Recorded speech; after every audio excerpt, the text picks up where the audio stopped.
며칠째 장위동의 친정집에 전화를 해도 받는 사람이 없자 47세의 여성 이호영은 부모님을 찾아갔다. 하지만 집에는 부모님도 같이 사는 동생 부부도 어린 조카딸도 보이지 않았다. 불안감에 집을 살펴보던 그녀의 눈에 의문의 얼룩이 여기저기서 보였다. 검붉은 기가 도는 얼룩들은 방바닥과 냉장고 등 여러 곳에 묻어 있었던 것이다. 그리고 앞마당은 갈아엎은 것처럼 흙색깔이 달라져 있었다. 이런 심상치 않은 상황에 이호영은 곧 경찰서에 전화를 하였다.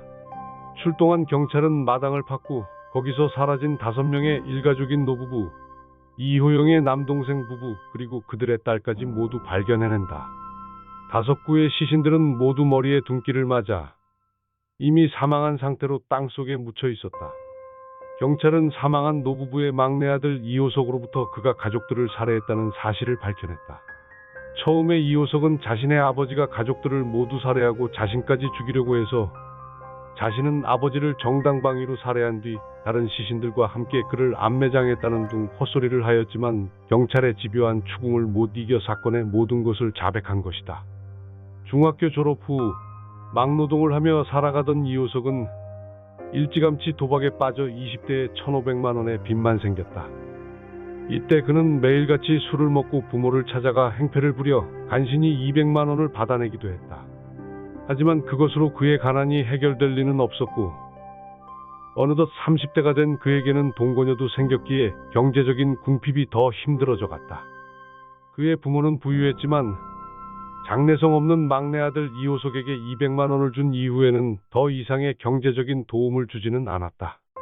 이호석은 1993년 8월의 어느 날 밤 만취한 상태로 부모의 집을 찾아가 돈을 달라고 계속해서 요구하였다. 하지만 평소 돈에 매우 엄격했던 아버지가 이날도 자신을 꾸짖기만 하자 이호석은 이에 격분하여 그의 머리를 망치로 내리쳐 살해하였고 뒤이어 자신의 어머니와 형수에 이어 13세의 조카까지 같은 방법으로 살해했다. 그러나 이는 어디까지나 이호석의 주장일 뿐이었고 하나같이 시신들의 저항 흔적이 없었던 것을 보면 이호석은 그날 자신의 아버지를 만나지도 않고 가족들이 모두 잠들기를 기다렸다가 준비한 흉기로 한 명씩 조용히 살인을 해나갔을 가능성이 더 높다. 날이 밝자 이호석은 알고 지내던 인부 2명에게 거액의 일당을 주었고 사체들을 암매장하기 위해 땅을 파게 했다.